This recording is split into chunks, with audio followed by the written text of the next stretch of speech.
¿Vamos? Listo, ¿qué tal? Buenas noches, amigos de Tazatop. Bienvenidos a esta 10ª gala de 11 Tops. El día de hoy nos va a acompañar un amigo de la maestría hace muchos años, un gran conocedor de los temas financieros y legales también. Es el señor Carlos Calderón. Carlos Calderón es abogado de profesión, también MBA de SAN, un gran amigo especialista en Derecho, ya nos contará un poquito más. Bienvenido, Carlos, ¿cómo estás? Muchas gracias a Alfredo, a Tozatop y a todas las personas que se están conectando. Para mí un honor, ¿no? Que me hayan invitado.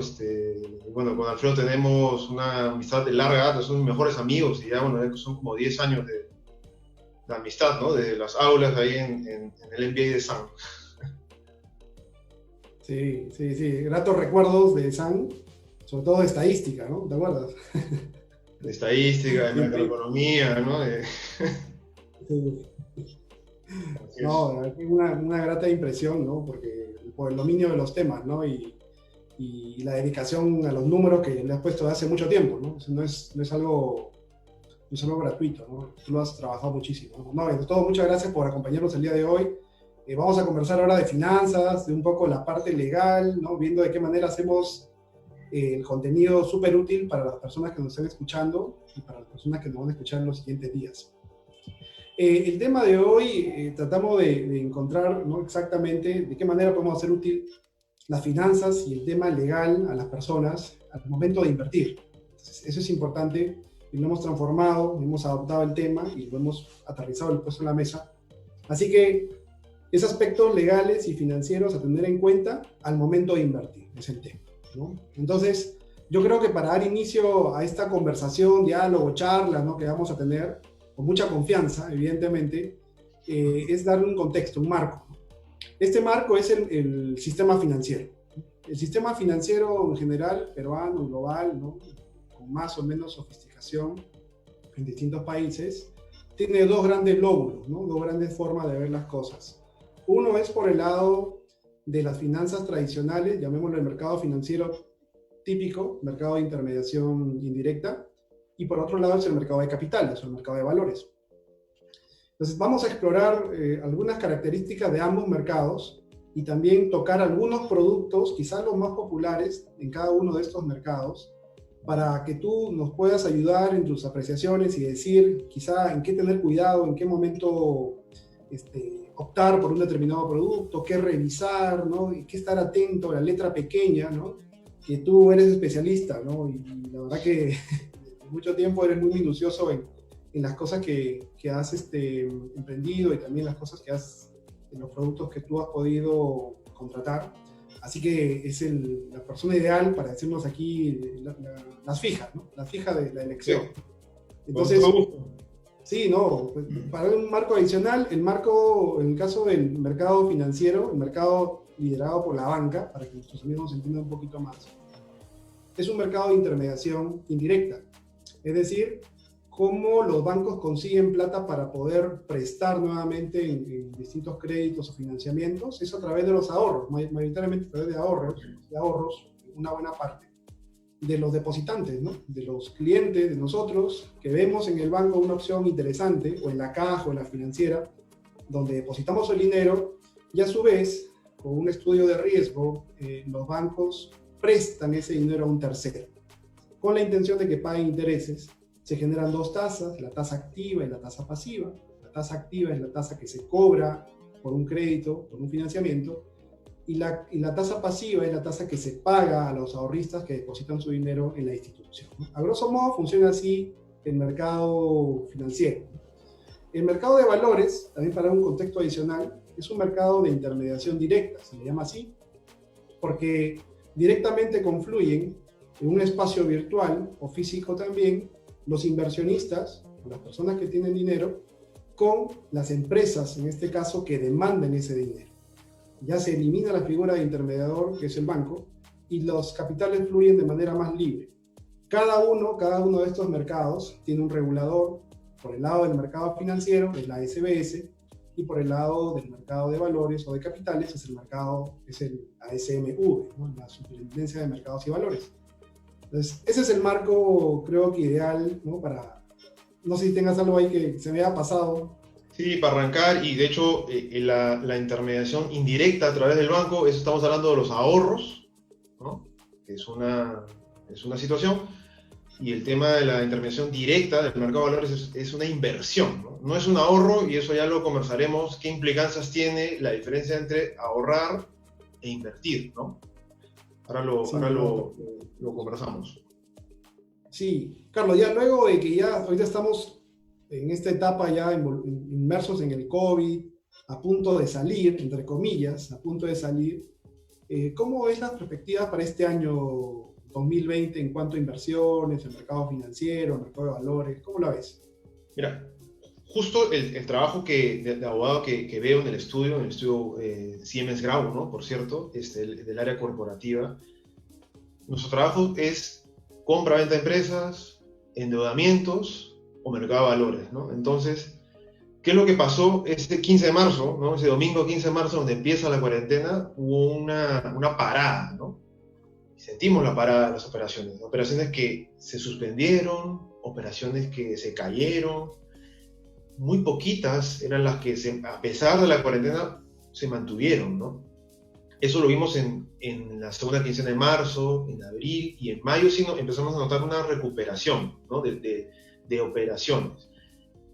Sin duda junio y julio de todas maneras, ¿no? O sea, ya digamos, yo lo que percibo, ¿no? Desde la tribuna de abogado, ¿no? Que ve estos temas de operaciones, lo que veo es que el mercado ya absorbió ese golpe y al ver que se están reactivando sectores económicos, y aparentemente se habla mucho de que habría una vacuna que podría salir antes de fin de año. Hay más de 100 proyectos de vacunas en el mundo.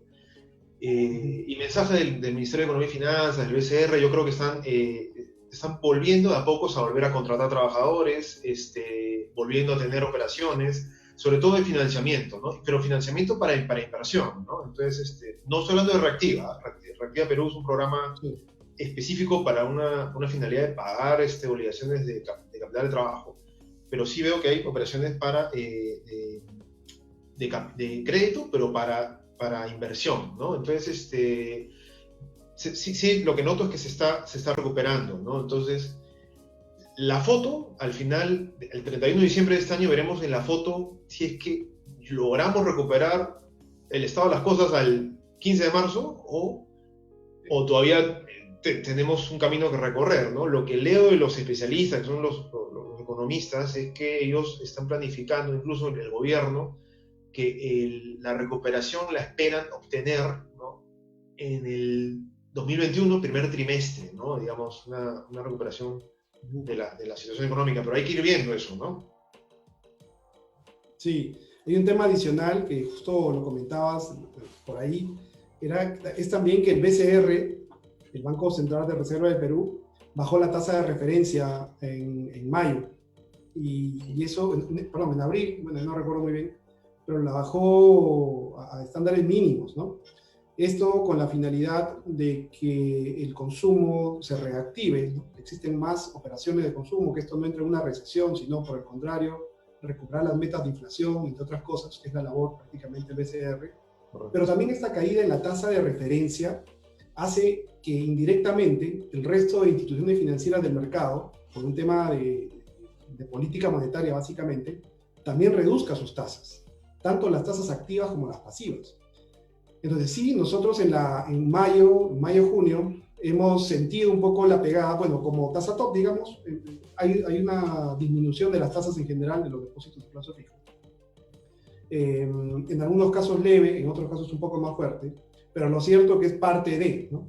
Es parte de darle liquidez al mercado, ¿no? Desincentivar entre comillas la parte del ahorro y promover la parte del crédito, con sus restricciones evidentemente, pero sí es una variable, una característica adicional a todo lo que tú comentaste hace un ratito. O sea, Sí. esto... Sí, de hecho, cuando en el estudio hemos hecho presentaciones de Reactiva Perú, y cuando hemos preparado la presentación hace un mes y medio, más o menos, o 2 meses, tuvimos que revisar algo de la situación macroeconómica del país, cómo agarra el COVID-19 al Perú, ¿no? Y lo interesante es que, digamos, si nos tenía que suceder una pandemia, la situación macroeconómica del país era, dentro de todo, adecuada para soportar ese golpe mejor que cualquier país de la región, ¿no? Estuve leyendo también que como el 17% del PBI se ha destinado a los programas para paliar los efectos del COVID-19, que hemos visto muchos, ¿no? Está el Reactiva Perú, está el fondo enfocado a las MIPES, estamos viendo los bonos directos a las personas, una serie de medidas, ¿no? Que la verdad que el 17% de PBI es algo bastante alto. Y las reservas que tenía el país o su endeudamiento del PBI, ¿no? Como porcentaje del PBI, más o menos estaba como un 20% del Perú, ¿no? Eso era un endeudamiento bajo del país que podía permitir obtener más financiamiento fuera por organismos multilaterales. Creo que consiguió uno el FMI hace un poco, para, ¿no? Medidas adicionales para paliar, para que los efectos no sean tan graves, ¿no? Que ha sido una posibilidad que el Perú ha podido hacer, a diferencia tal vez de otros países, especialmente de la región, ¿no? Que no tenían esa espalda o esa posibilidad a nivel de macroeconómico, ¿no? Sí, yo creo que han sido muchas cosas las que han pasado en estos 4 meses, ¿no? Me parece una novela. Bueno, lástima, ¿no? por todas las muertes que esto también ha ocasionado, pero ya, yendo un poquito más ahorita, a esta semana, lo que ha pasado recientemente, ¿cuál es tu opinión con respecto a este proyecto de ley que están trabajándolo en el Congreso relacionado al congelamiento de las deudas? Mira, yo creo que la finalidad que deben tener los congresistas, la intención debe ser de la mejor, ¿no? Pero el tema es que a veces las buenas intenciones pueden terminar en efectos negativos para la economía en general, ¿no? Entonces, lo que ellos quieren es congelar el pago de deudas, incluso en realidad condonar el pago de deudas por algún periodo de tiempo.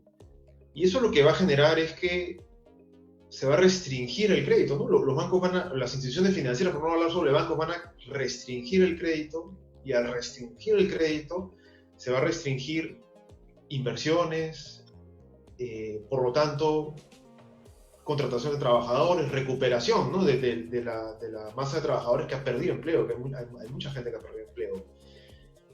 Entonces, sería el efecto como un segundo shock, ¿no? El primer shock fue el COVID, con la paralización del aparato productivo, las consecuencias en empleo que hemos visto, y el segundo shock se generaría un segundo shock en plena salida, ¿no? Entonces, no sería realmente una buena medida, y hay otras medidas que pueden ser mejores, ¿no? Por ejemplo, en la primera semana de la cuarentena, la SBS estableció que las entidades financieras podían reprogramar sus créditos hasta 6 meses, reprogramar el pago de estos créditos hasta 6 meses, sin considerar eso un refinanciamiento con los efectos contables que ello tendría, ¿no? Entonces, y yo tengo amigos que incluso tienen su crédito hipotecario y han adoptado esa medida, han dejado de pagar unos meses. No quiere decir que se le va a dejar de considerar esos intereses, sino que se van a modificar las cuotas a futuro de sus préstamos. Y esas son medidas que pueden lograr el mismo fin sin generar una afectación en general al mercado, como esta iniciativa del Congreso, ¿no?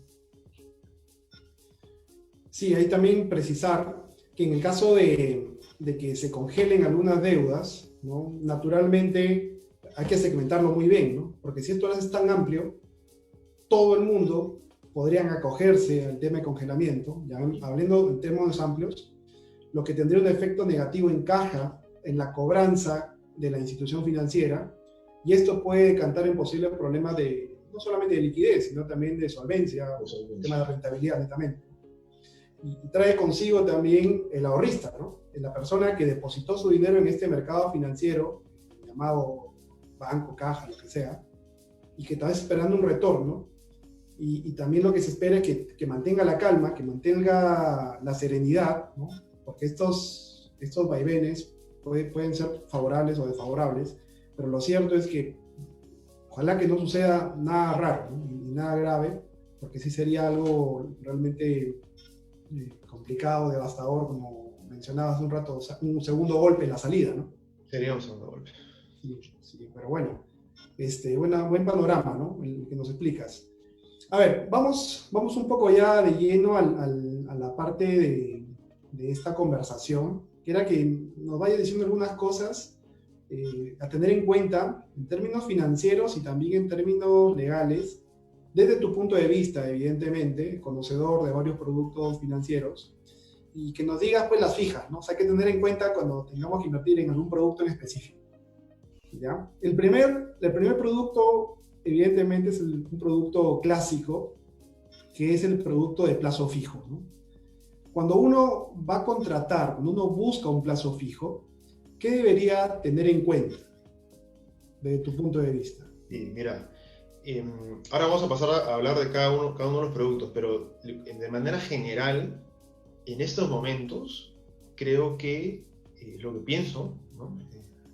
Es que nuestro movimiento de dinero para inversiones, para ahorros, debería tener una cautela mayor a la que usualmente tenemos, ¿no? Entonces, nada, como eso general para todo lo que vamos a conversar, ¿no?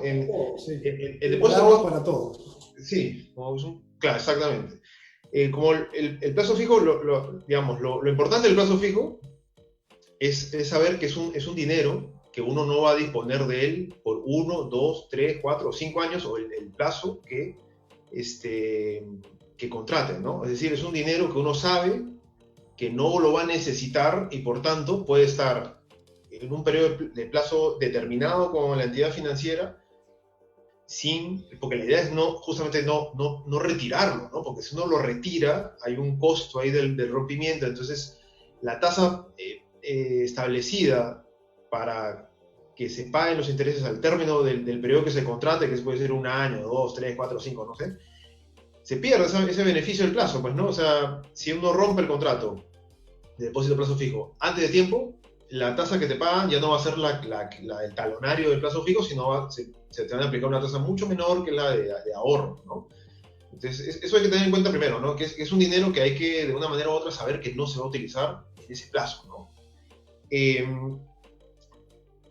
Acá hay un tema importante, en esta coyuntura especialmente, es que hay que confiar nuestro dinero, depositarlo en entidades que veamos que sean solventes, que paguen efectivamente su fondo de seguro de depósito, ¿no? Porque el fondo de seguro de depósito es esta garantía del ahorro, ¿no? Sea cuenta de ahorro, sea cuenta de sueldo, sea también los depósitos a plazo fijo, ¿no? Que actualmente está como 100.000, un poquito más de 100.000 soles, ¿no? Entonces tal vez debes tener el dato más preciso, pero es 100.700 soles por ahí. Entonces, saber que si uno deposita hasta el monto del fondo de seguro de depósito, en caso de alguna quiebra, algún problema que no dejan de suceder, hace unos meses hubo problemas con TFC, ¿no? Por ejemplo, que era una financiera conocida, saber que el fondo de seguro de depósito te cubre, es una garantía que cubre ese monto que uno ha depositado, ¿no? Es importante revisar estos contratos, siempre hay que revisar los contratos, siempre, y si uno tiene alguna duda, uno puede tener siempre un amigo, un conocido o alguien que sea abogado y preguntar. Eso es algo, eso es lo mejor, porque hay que saber exactamente cuál es el interés que te van a pagar considerando algún costo, algún cargo, algún gasto que van a querer atribuírselo al depositante, ¿no? Hay que saber exactamente el interés que te van a pagar y en cuánto plazo, ¿no? Eso tiene que estar clarísimo en un documento, ¿no? En un documento que el banco, con un tarifario y todo eso tiene que estar muy claro, ¿no? Sí, entonces, haciendo un resumen, Carlos, uno es, si es un plazo fijo, es un plazo que se tiene que respetar. Si uno necesita sacar el dinero antes, tiene que ser consciente de que la tasa que le van a dar no es la tasa que te ofrecieron siendo una tasa menor, equivalente al plazo en que ha estado el depósito en la institución. Correcto. Normalmente te bajan de la tasa de plazo fijo, que es una tasa alta, a una tasa de cuenta de ahorro, que es una tasa bajita. Bajito. Ahí es donde vienen algunos problemas, algunos sinsabores con algunos clientes o personas que te dicen, pero tuve que sacar esto antes, en vez de pagarme 5, me pagaron 1. Les hay que explicar, ¿no? Entonces eso tiene que estar súper claro. Lo segundo que tú dijiste también es el fondo de seguro de depósito, ¿no? Que es este fondo que lo tienen, hoy en día creo que es el 100% de empresas financieras reguladas y supervisadas por SBS, que te cubre tus depósitos hasta por 100.123 soles. Me parece con dato a mayo, junio, ¿sí? Entonces, ese es seguro, es un seguro, ¿no? Que en caso sucede algo raro, algo de insolvencia en alguna institución o simplemente que una intervención de la SBS, te pueden recuperar hasta 100.123, incluido capital e intereses. Sí. Todo el monto por persona y por institución, ¿no? Por persona y por institución. Correcto. Tengo un plazo fijo más mi CTS más una cuenta de ahorros, todo lo que sume en el banco tal, esto, o sea, es hasta 100.000, no es por cuenta independiente, es por todo el monto, sin una precisión ahí. Y tercero, que también lo comentaste, leer bien, ¿no? Tener en cuenta todos esos detalles chiquitos, si algo que uno entiende, preguntar, ¿no? Que eso es básico, ¿no? Sí, exactamente. No todos tenemos por qué saber todo, por eso preguntar siempre, ¿no? Esto, claro, dentro del universo de los bancos, financieras, cajas, ¿no? ¿Y dónde está ese universo? Sí. Uno entra a la página web de la SBS y ahí están cuáles son los bancos, cuáles son las financieras y cuáles son las cajas que están autorizadas y funcionan en el país y están supervisadas por la SBS, ¿no? Fuera ese listado, ya no estamos hablando pues de todo lo que hemos hablado, ya no aplicaría, ¿no? Ese sería algo diferente, ya no se aplicaría el Fondo de Seguro de Depósito, ya no tendría una regulación, ¿no? Sí, un tema nada más para precisar ahí, y preguntas, ¿por qué la caja tal me está dando una tasa de 8 y el banco tal me está dando una tasa de 1 o de 2%? ¿Por qué? ¿No? ¿Por qué esa diferencia? ¿No?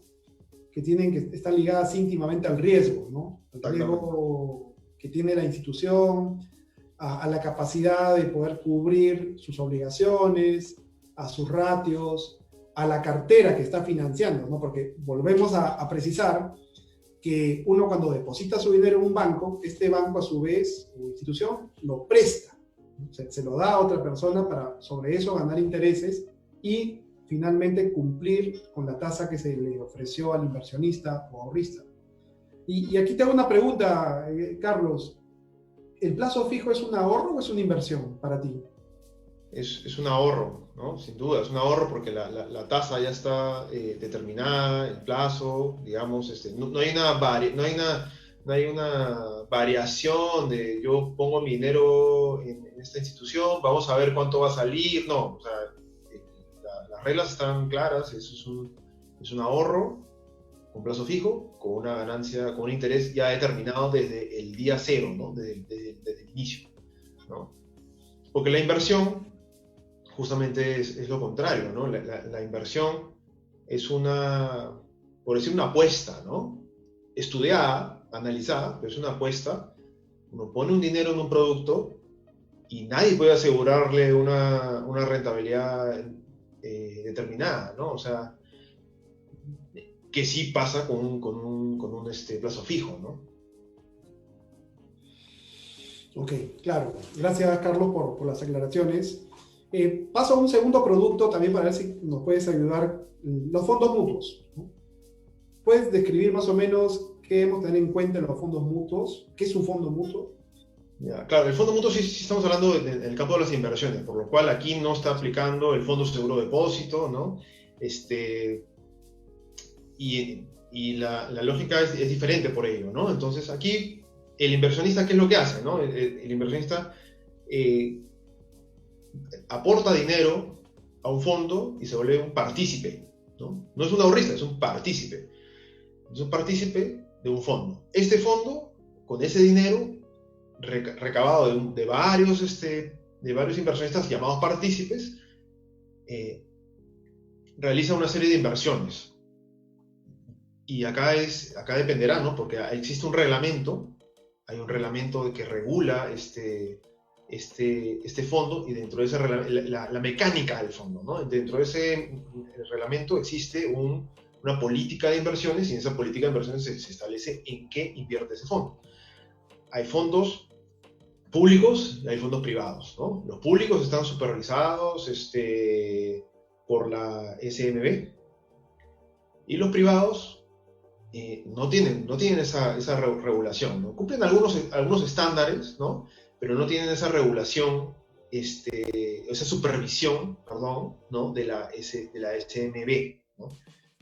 Son dos tipos de fondos.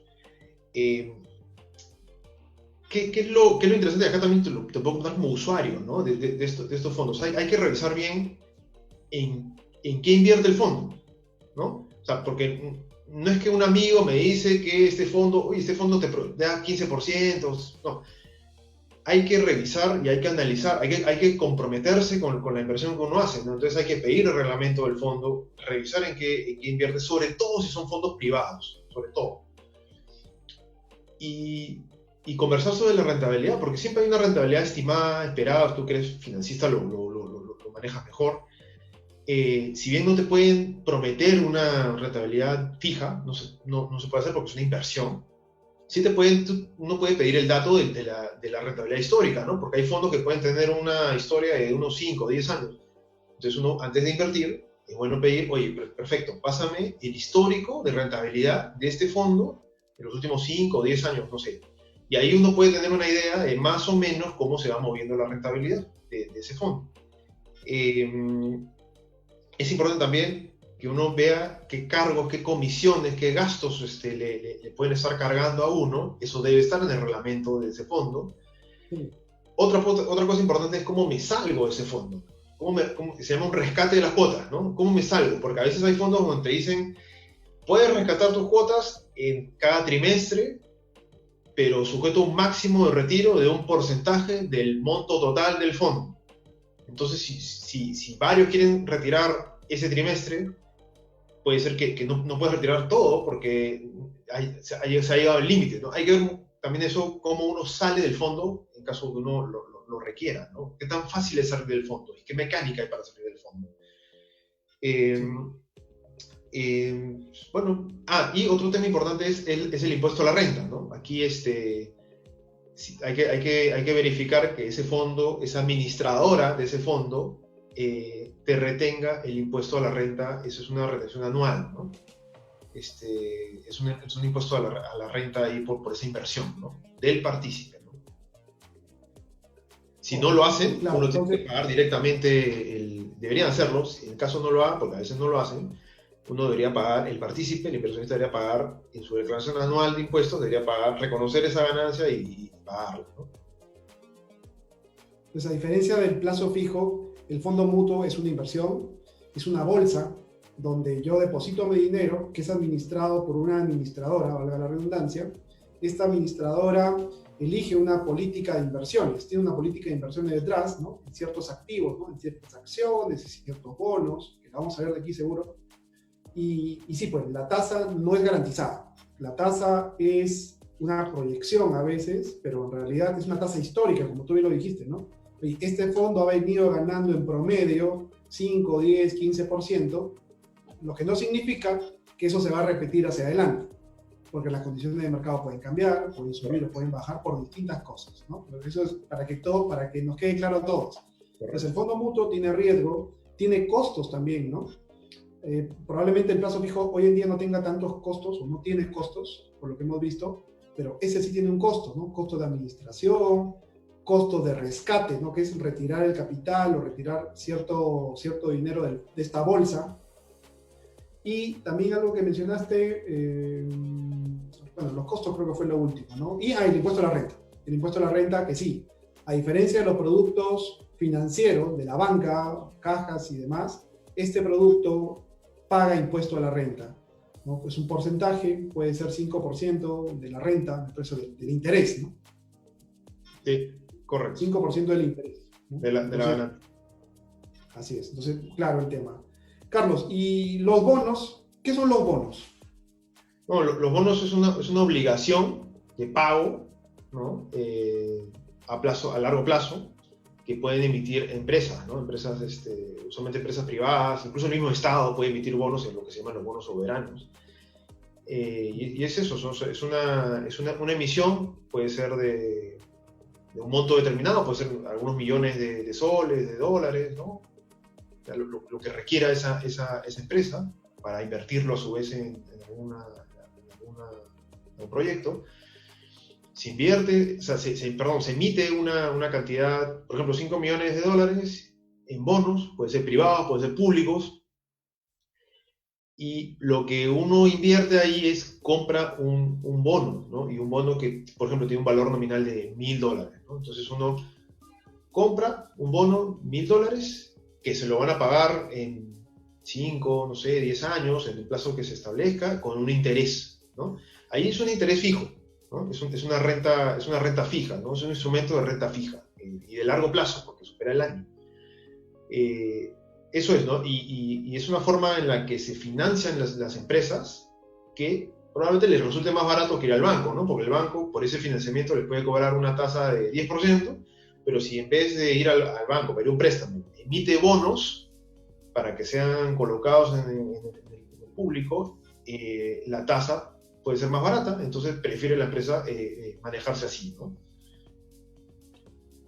Ahí también hay que tener en cuenta qué empresa es la que está emitiendo, qué récord tiene, hay información que es pública, que se puede acceder en la SMB. No entra si fuera, ¿no? una entidad que da información en la SMB, se puede obtener ahí información de estados financieros. No es tan complejo leerlos, no es tan complejo revisarlos para tener una idea de cómo va la empresa, lo que está emitiendo estos bonos. Ahora, aquí también estamos en inversión, es renta fija, pero es inversión, y no estamos protegidos por el Fondo Seguro de Depósitos, ¿no? Ante un caso de impago de la... Tampoco los fondos mutuos, ¿no? Sí, correcto. Tampoco. Ante un caso de impago, lo que corresponderá, o sea, la empresa sí responde, pero con su patrimonio, ¿no? Con su patrimonio genérico, ¿no? Por lo tanto, sí es importante saber qué tan grande es la empresa que está emitiendo los bonos, ¿no? Sí, entonces en resumen, el bono es un instrumento de deuda que lo emiten las empresas para obtener liquidez a cambio de una tasa de interés, ¿no? Sí. Son de largo plazo, mayor a 1, 2, 5 años, 10 años, y en el tiempo se van pagando intereses, en algunos casos no, en otros casos sí, porque hay distintos tipos, se adjudican en función a subastas en algunos casos, y digamos también que está dentro del halo de lo que es la SMV, ¿no? La Superintendencia de Mercados y Valores, que en cierta medida regula a las empresas que emiten bonos de manera pública, pero también están los privados, ¿no? Bonos Correcto. privados, internos, que son manejados por algunas empresas. Hay que hacer análisis de riesgo, hay que ver estas empresas, como tú decías, qué récord tienen, quiénes son, ¿no? Las personas que están detrás. ¿Qué más podríamos ver? El documento, así como hablamos de un reglamento del fondo, en el caso del fondo mutuo, aquí tenemos, en la emisión de bonos, tenemos un prospecto, ¿no? Y en ese prospecto se contempla la información que el emisor y sus asesores, ¿no?, consideran relevante para efectos de tomar la decisión de invertir o no en el bono, ¿no? Entonces, ¿ahí qué vamos a encontrar? Vamos a encontrar riesgos tanto sistémicos del mercado como riesgos de esta empresa en particular, ¿no?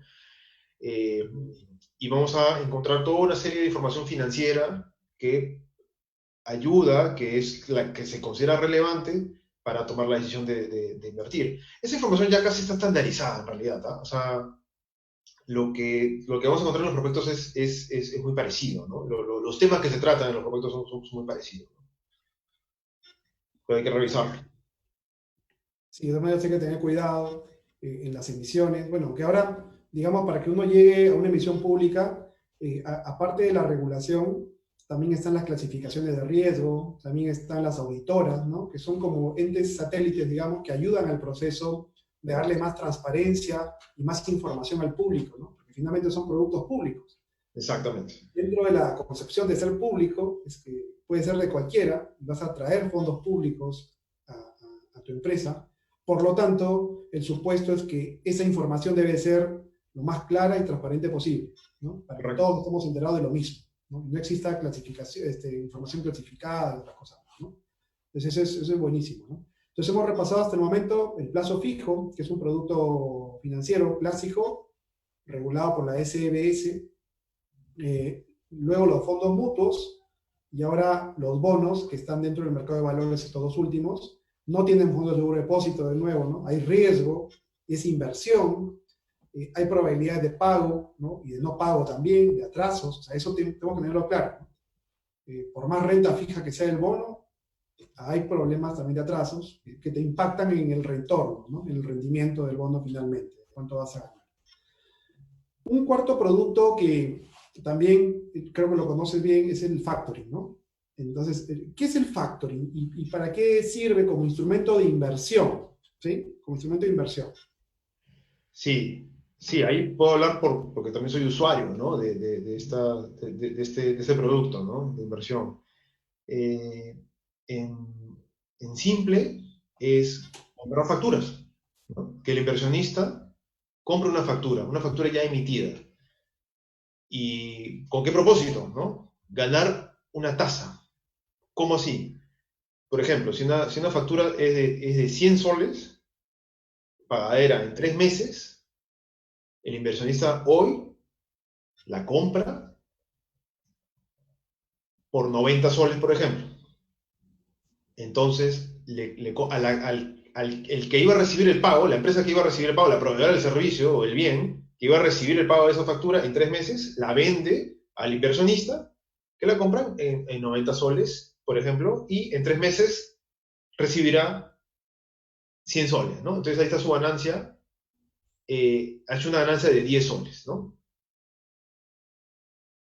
Lo interesante del producto, ¿no? Uno puede comprar directamente facturas y, y ganar la diferencia entre lo que pagó por la factura con lo que le van a pagar en un plazo de tiempo que está establecido, le van a pagar a ese inversionista, ¿no? Ahí, en esa diferencia está la ganancia del producto de factoring, ¿no? Aquí tampoco estamos en el mundo de los fondos de seguro de depósito, es una inversión, y es una inversión bien delicada, ¿ya? Han aparecido bastantes empresas de factoring. De hecho, me parece una muy buena medida porque genera una posibilidad de De financiamiento liquidez, de inversión, claro. que es exacto para las empresas del sistema. Pero aquí hay que tener bastante cuidado porque usualmente las empresas, o sea, uno compra estas facturas a través de una empresa de factoring, ¿ok? Y Sí. esta empresa de factoring tiene plataformas, varias conocidas, y el inversionista lo que hace es comprar una factura, ¿no? Comprar una factura, entonces ese inversionista se vuelve el titular de esa factura y espera el pago para ganar su interés, la diferencia, su ganancia, ¿no? Eh, Aquí hay que tener mucho cuidado, porque hay empresas y empresas, ¿no? Entonces, eh, hay que revisar, ¿Te refieres a qué empresa? ¿A qué empresa a- te refieres? ¿A las a- empresas, las dueñas de las facturas? la dueña, la que tiene que pagar la factura, ¿no? Acá lo más importante es la empresa que tiene que pagar la factura, el deudor de esa factura. Entonces, hay que tener acá, ¿qué cuidados hay que tener? Hay que revisar a esa empresa que tiene que pagar la factura. Y hay formas sencillas de revisarlo y uno lo tiene que pedir eso a la empresa de factoring, ¿no? Pedirle el reporte de riesgo.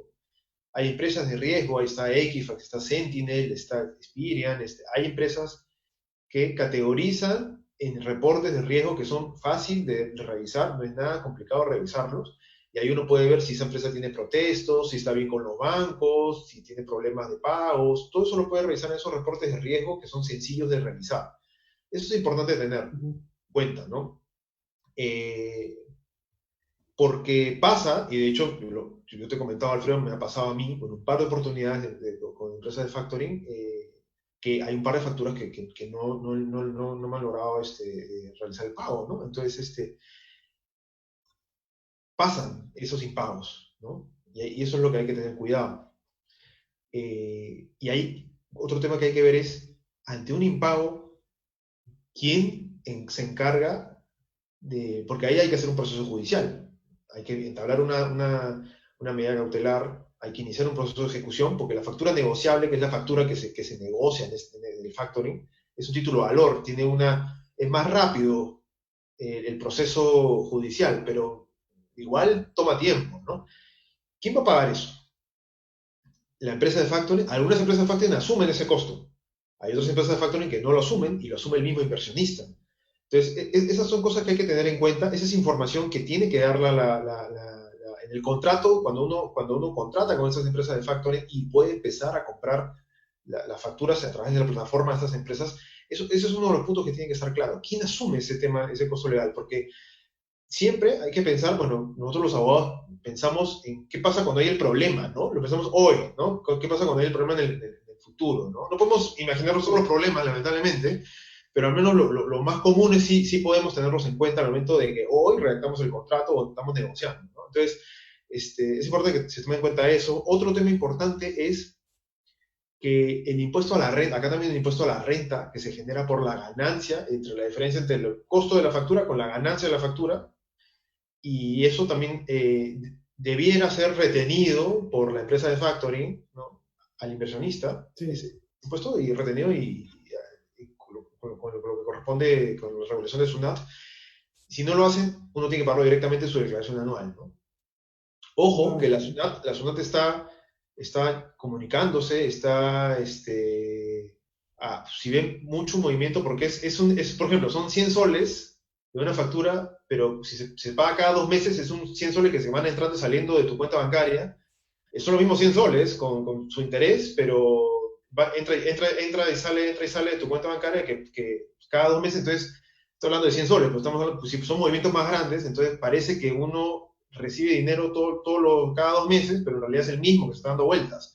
Entonces, la ciudad a veces llama para preguntar qué está pasando. Entonces es importante tener todo documentado, y hacer la declaración anual de impuestos y pagar el impuesto correspondiente, ¿no? Si es que no te han retenido el impuesto la empresa de factoring, ¿no? Genial. Aquí tengo unas preguntas, bueno, unos saludos también, bueno, para Lady, para Kilku, Sergio, Fátima, Juan Pablo Díaz, Jorge, Jesús, Iván Milenko, Carlos Ortega, Carlos Seminario, bueno, muchos amigos que nos están siguiendo ahorita. Tengo una pregunta de Juan Pablo Díaz, un amigo trujillano. Dicen, ¿consideran en esta época de pandemia si es bueno efectuar una inversión en un inmueble? ¿Qué es lo mejor a la hora de evaluarse a un crédito bancario en estos momentos? Bueno, separando un poquito la pregunta, ¿no? ¿Cómo ves el panorama inmobiliario? Y justamente era lo que venía a continuación en parte de la discusión que tenía contigo. Exacto. A ver, he estado leyendo información de que el mercado naturalmente se ha resentido y he escuchado 10% menos, 20% menos en valor de inmuebles.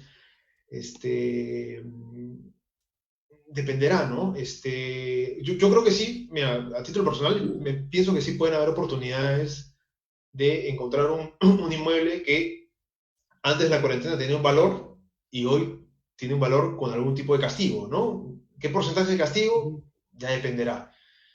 Me inclino a pensar que las inmobiliarias tienen menos intención de reducir precios, tal vez porque pueden aguantar más una situación de esperar, ¿no? Una recuperación, que comprarle a unas personas naturales, ¿no? Que tal vez ahí pueden haber un poco más de posibilidades de reducción de precios.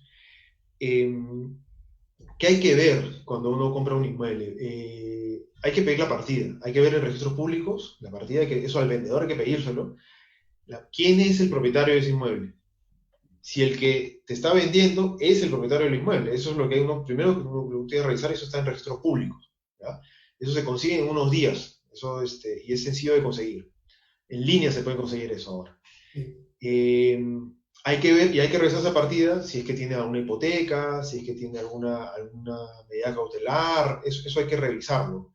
En caso que hubiera una hipoteca y el inmueble vale $200.000, no le va a pagar los $200.000 al vendedor, pues, ¿no? Le pagaré $50.000, se lo transfiero al banco, el banco tiene que participar para levantar su hipoteca y los $150.000 sí se los doy al vendedor, ¿no? Este, porque tengo que asegurarme que esa hipoteca desaparezca. Para eso el banco también tiene que intervenir para poder levantarlo, ¿no? Este, yo siempre recomiendo que el pago se trate de fraccionar, ¿no? No recomiendo que se pague todo a la minuta o toda la escritura pública de compraventa, ¿no? Porque recordemos que esto es un contrato que tiene que estar en minuta, escritura pública y luego en inscripción registral, ¿no?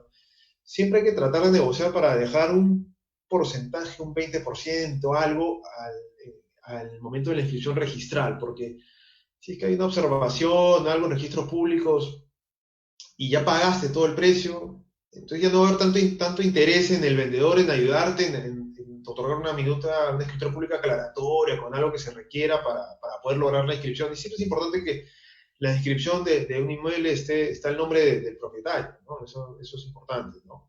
Eh, esos son creo que los temas saltantes, ¿no? Y bueno, acá igual, ¿no? Uno puede por ahí tener su amigo, su conocido abogado, siempre es importante que le dé una mirada a esas minutas, ¿no? Porque estamos hablando de montos de dinero importantes, ¿no? Los abogados, ¿no? Y conversamos a veces, ¿no? Somos un mal Importantes, necesario, Alfredo. no necesario. Qué bueno que lo admita. Bueno, no, es una broma, disculpen. Este, bueno, la segunda parte de la pregunta de Juan Pablo es sobre el tema, ¿qué es lo mejor al momento de evaluarse en un crédito, ¿no? Bueno, eso, si gustas, lo conversamos luego o me escribes y vemos la mejor manera de responderlo, porque ya más o menos linda por el lado del crédito, ¿no? Con respecto a las inversiones inmobiliarias, precisar que hay distintos tipos, ¿no? Yo, digamos, si quiero comprar una casa directamente, lo puedo hacer, esperar la plusvalía de esa casa y luego venderla, que es lo que puede suceder, o terreno, ¿no? Casa o terreno, comprarlo ahí barato, que quizá el precio, el valor, los valores se han reducido y esperar venderlo de aquí a unos cuantos años con plusvalía, ¿no? Con mayor valor al que lo compré. Entonces la renta, o digamos el beneficio ahí va a ser la diferencia de precio, ¿no? No hay un porcentaje, no hay una rentabilidad, un retorno, simplemente asegurado, ¿no? Simplemente, pues lo compro barato y lo vendo caro. Entonces ahí voy a ganar algo, ¿no? Eso es esperar. También existen pues, los fondos inmobiliarios, ¿no? Que son especializados precisamente en prestar dinero, ¿no? En conseguir dinero de distintos inversionistas y ellos a su vez canalizarlos hacia empresas constructoras, inmobiliarias que se dedican a construir y luego de esa construcción vender los departamentos, las casas, las oficinas que puedan haber salido de esa transacción y ir retornando a modo de pago de financiamiento lo que los inversionistas en su momento le dieron. También hay algunos que están un poco más ligados al tema variable, ¿no? Somos socios en esto, nos metemos y todo lo que salga de la venta de los inmuebles es por cuenta nuestra, ¿no? O sea, hay distintas maneras de invertir. Yo creo que el panorama ahora es importante quizá para la compra, de hecho que los precios, no tengo el precio de mercado, pero la pasada leí algo, que hay una devaluación, una pérdida de valor de los bienes en esta cuarentena. Así que creo que es un momento importante para invertir y buscar la plusvalía de aquí a unos años, ¿no? Viéndolo por ese lado. Bueno, ya nos está quedando corto el tiempo y un último producto que tenía por aquí era el financiamiento a empresas también, ¿no? Que es parte importante, ¿no? Hoy en día se están creando muchos fondos de inversión que están apostando por el préstamo a las empresas, ¿no? Capital de trabajo, activos de largo plazo. Así que, ¿qué tener en cuenta al momento? Ojo, siempre desde el punto de vista del inversionista, ¿no? Parte de la charla, ¿no? No tanto del crédito, del inversionista, ¿no? ¿Qué debemos tener en cuenta ahí al momento de depositar mi dinero en un fondo y este fondo a su vez administra un portafolio importante de empresas y que las va prestando de distinta manera? Acá lo importante es saber que estamos otra vez dentro del mundo de la inversión. Esto no es un ahorro, Sí. así que ese dinero que uno invierta no está asegurado por este fondo seguro de depósito. Los comentarios son un poco parecidos a lo que hemos hablado para los fondos mutuos o es tener en cuenta, es revisar ese reglamento, ¿no? Porque este fondo se rige, sobre todo esos fondos varios son privados, ¿no? Entonces, estos fondos se rigen por un reglamento, ¿no? Y uno tiene que leer ese reglamento. Sé que son documentos tediosos, ¿no? De varias páginas, ¿no? Entonces, No pero somos sí, abogados para eso, ¿no? sí. Pero, o sea, uno no puede invertir o poner dinero en un producto que no entienda o que no sepa exactamente qué es lo que van a hacer con el dinero de uno, ¿no? Es una responsabilidad la inversión, ¿no?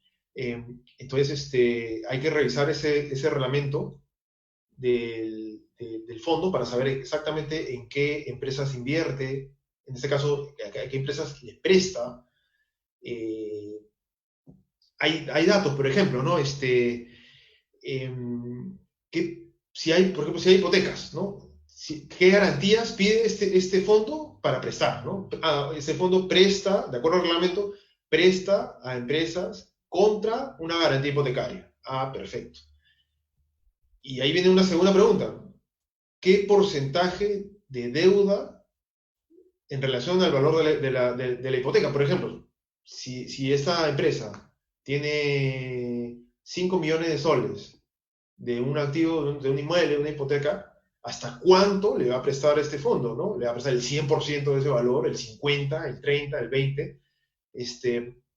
Tener en cuenta esos detalles, ¿no? Esta propiedad está asegurada, ¿no? Porque vivimos en una zona sísmica, ¿no? Está asegurada esta propiedad. O sea, ¿cómo está amarrado la inversión para que el riesgo que uno adopte sea el menor posible, ¿no?